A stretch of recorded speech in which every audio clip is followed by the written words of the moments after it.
আজকে বৃহস্পতিবার না? আজকের এই রাতটা যে জুমার রাত জানেন আপনারা?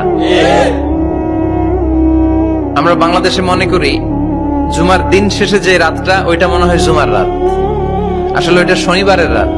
ইয়াউমুস সাবত, ইয়াউমুস সাবত, ইয়াউমুল আহাদ, ইয়াউমুল ইসনাইন, ইয়াউমুল সুলাসা, ইয়াউমুল আরবিআ, ইয়াউমুল খামিস, ইয়াউমুল জুমআহ। এই হচ্ছে 7 দিনের আরবি নাম। তা আজকে হচ্ছে ইয়াউমুল খামিস। এর দিনে বিশ্বনবী রোজা রাখতেন। সোমবার, বৃহস্পতিবার সুযোগ হলে রোজা রাখবেন।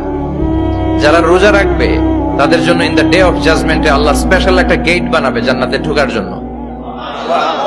ওইটার নাম হচ্ছে রাইয়ান। মান দাখালাহু লাম ইয়াজমা আবাদা। একবার who can enter within this door he will never be thirsty again. একবার যে দরজা দিয়ে জান্নাতে ঢুকতে পারবে আজীবনের জন্য তার গলার তৃষ্ণা মিটে যাবে।